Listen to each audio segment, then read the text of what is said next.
kita diperlihatkan sebaran manusia purba di Indonesia. Fosil Homo erectus banyak ditemukan di Afrika Timur, Asia termasuk Indonesia, dan Eropa. Ini menunjukkan bahwa Homo erectus mampu melakukan migrasi ke berbagai tempat di dunia. Ini sejak pertama kali muncul di Afrika sekitar 1,8 juta tahun yang lalu. Pulau Jawa merupakan sampel sebaran geografis Homo erectus di bagian tenggara benua Asia. Sampai saat ini, fosil Homo erectus atau di Indonesia dikenal dengan nama Pithecanthropus erectus ditemukan di Sragen atau Karanganyar, Madiun, Ngawi, Mojokerto, Blora, Sragen, Kudus, dan Ngawi. Penemuan fosil manusia purba ini sampai saat ini berjumlah sekitar 76 buah. Abdullah dan Lampian 2011. Du Bois dan Koenigswald merupakan ilmuwan yang menemukan fosil manusia purba di Pulau Indonesia. Di sini jadi ada artefak hunian gua zaman Mesolitikum. Beberapa jenis artefak yang ditemukan di dalam gua atau istilah lainnya adalah Albisource adalah alat-alat dari tulang dan mata panah. Di sini kita bisa lihat ada contoh-contoh anak panah yang digunakan pada masa Mesolitikum.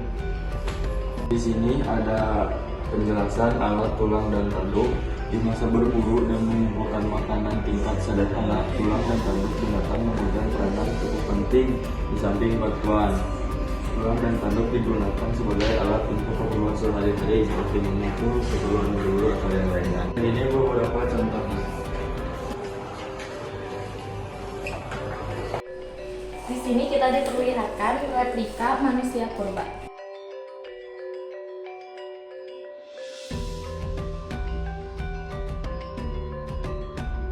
Nah, karena Kepulauan Nusantara menjadi perlintasan perdagangan nasional pada waktu itu, khususnya dalam hubungan ekonomi geopolitik antara India dan Cina, masyarakat Nusantara menjadi terkena pengaruh agama Hindu dan Buddha. Dan ini beberapa kerajaan yang terkena pengaruh Hindu dan Buddha yang akan dijelaskan oleh teman saya Fahril. Oke, yang pertama di sini ada Kerajaan Kutai. Kerajaan Kutai berada di wilayah Kalimantan Timur sekitar abad ke-4 Masehi atau pertengahan abad ke-5 Masehi. Next kita ada Kerajaan Tarumanegara, merupakan kerajaan pertama di Jawa yang berdiri sejak abad 5 Masehi. Selanjutnya kita ada Kerajaan Sriwijaya. Sriwijaya merupakan kerajaan terbesar di Kepulauan Nusantara yang berserak muda dan mengembangkan corak baru dalam kehidupan sosial ekonomi sekitar 682 Masehi. Selanjutnya kita ada Kerajaan Tatar kuno, dikenal lewat prasasti Canggal yang berangkat tahun 732 Masehi. Selanjutnya ada Kerajaan Singasari. Kerajaan Singasari merupakan kerajaan yang menggantikan kekuasaan Kerajaan Kadiri. Lalu ada Kerajaan Majapahit. Ketika Singasari diserang oleh Jayapatwang, Raden Wijaya datang meloloskan diri dan pergi ke Madura meminta perlindungan Wiraraja. Di sini juga ada Kerajaan Sunda. Menurut kitab Sang Hyang Cipta Kandang Payasian dan Cerita Parahyangan merupakan nama satu wilayah, sedangkan menurut naskah Pararaton merupakan nama kerajaan. Selanjutnya ada Kerajaan Bali Jaya. Raja-raja di Bali kuno selalu menggunakan kata Jaya, dan raja terbesar pada masa ini bernama Sri Maharaja Haji Jayapangsa. Berikut adalah nama-nama kerajaan Islam. Yang pertama adalah Kesultanan Samudra Pasai.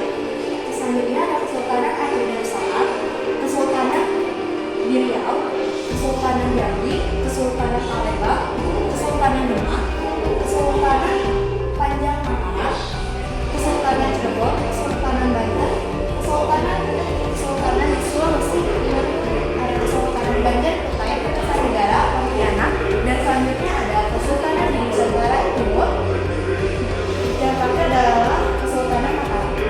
Di sini ada beberapa arsitektur peninggalan kerajaan Buddha, Islam, Hindu, dan Kristen.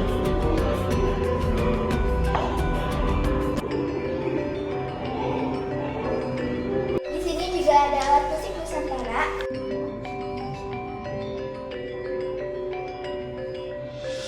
Nah, ini sini ada beberapa kapal kerajaan pada masa itu.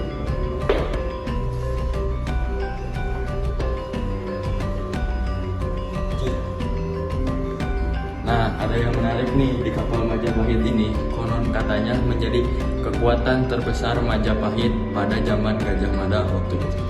Nah, selain kapal putra kerajaan tadi, di sini juga ada kapal kerajaan Indonesia, yaitu kapal Pinisi yang dibuat pada sejak abad ke-14.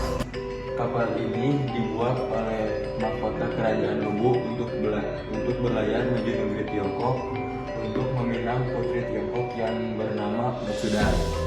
Ini kapalnya.